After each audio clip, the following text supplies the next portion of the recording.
ഇന്ന് ഞാനിവിടെ നല്ലൊരു ഫിഷ് ഫ്രൈ ആണ് ഉണ്ടാക്കുന്നത്. അതിനായി ഞാനിവിടെ എടുത്തിരിക്കുന്നത് കത്തള മീനാണ്. മത്തി, അയല, ചൂര അങ്ങനെയുള്ള ഒരു മീനും ഞങ്ങൾക്ക് കിട്ടാറില്ല. തണുപ്പ് സമയത്ത് മാത്രമേ ഇതിവിടെ കിട്ടാറുള്ളൂ. നിങ്ങൾക്ക് ഏത് മീൻ വേണമെങ്കിലും ഉപയോഗിക്കാം. ഞാൻ മീനെല്ലാം നല്ലവണ്ണം കഴുകി എടുത്തിട്ടുണ്ട്. ഞങ്ങൾക്ക് ഇതുപോലെ കഷ്ണമായിട്ട് ഇവിടെ കിട്ടും, മുറിച്ച് കിട്ടും. നല്ലവണ്ണം ഒന്ന് തൊലി കളഞ്ഞ് കഴുകി എടുത്തിട്ടുണ്ട്. ഇനി അതിൻ്റെ സ്പെഷ്യൽ മസാലയാണ് ഞാൻ എടുക്കുന്നത്. ഞാൻ ആദ്യം വെളുത്തുള്ളി, ഇഞ്ചി, കറിവേപ്പില, എരിവില്ലാത്ത മുളക് പൊടി, മഞ്ഞൾപ്പൊടി, പിന്നെ കുരുമുളക് പൊടി, കുറച്ച് വെളിച്ചെണ്ണയും കൂടെ ചേർത്ത് ഒരല്പം വെള്ളം ഒഴിച്ച് ഇതൊന്ന് നല്ലവണ്ണം അരച്ചെടുക്കണം. നല്ല പേസ്റ്റായിട്ട് അരച്ചെടുക്കണം. ഇനി നമുക്ക് മീനിലേക്ക് ആവശ്യത്തിന് ഉപ്പ് ചേർത്ത് കൊടുക്കാം. ഇനിയും അരച്ചു വെച്ച മസാല ഇതിനകത്ത് ചേർത്ത് കൊടുക്കാം. ഇതുപോലെ ഞാനിവിടെ മസാല അരച്ച് വെച്ചിട്ടുണ്ട്. അതിന് നല്ലവണ്ണം ചേർത്ത് ഇതെല്ലാം ഒന്ന് നല്ലവണ്ണം മിക്സായിട്ട് എടുക്കണം. ഞാൻ ഈ ഒരു മസാല എല്ലാം കൂടി അരച്ച് ആണ് ചേർത്തിരിക്കുന്നത്. ഇതിൻ്റെ പൊടികൾ വേണമെങ്കിലും ചേർക്കാം, പക്ഷേ ഈ അരച്ച് ചേർക്കുന്നതിന് അത്രയും ടേസ്റ്റ് പൊടികൾ ചേർക്കുമ്പോൾ കിട്ടില്ല എന്നാണ് എനിക്ക് തോന്നുന്നത്.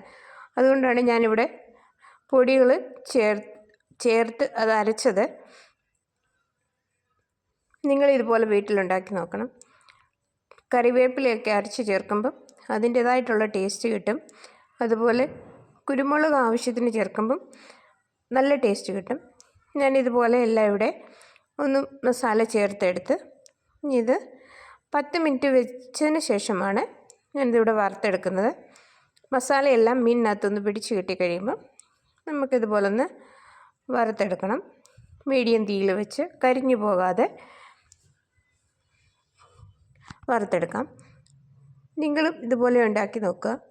ഇങ്ങനെ ഉണ്ടാക്കുന്നവരുണ്ടായിരിക്കാം, പക്ഷേ ഞാൻ എൻ്റെ രീതിയിലാണ് ഇത് ചെയ്തിരിക്കുന്നത്. നിങ്ങളുടെ ഇഷ്ടത്തിനനുസരിച്ച് ചെയ്യുക. ഞങ്ങൾക്കിവിടെ കുരുമുളക് അധികം കിട്ടാറില്ല, അതുകൊണ്ട് കുരുമുളക് പൊടി കുറച്ച് ചേർത്തുള്ളൂ. നിങ്ങൾക്ക് ആവശ്യത്തിനനുസരിച്ച് കുരുമുളക് പൊടി ഏറെ ചേർക്കുമ്പം അത്രയും ടേസ്റ്റായിരിക്കും.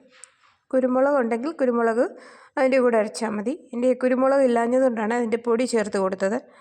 പിന്നെ മസാല ചേർക്കുന്ന സമയത്ത് നാരങ്ങ നീര് വേണമെങ്കിൽ ചേർത്ത് കൊടുക്കാം. എനിക്കത് ഇഷ്ടമല്ലാത്തത് കൊണ്ട് ഞാൻ ചേർത്തിട്ടില്ല. കരിഞ്ഞു പോകാതെ തന്നെ നമുക്ക് തിരിച്ചും മറിച്ച് ചെയ്തിട്ട് നല്ലവണ്ണം ഒന്ന് മൂപ്പിച്ചെടുക്കണം.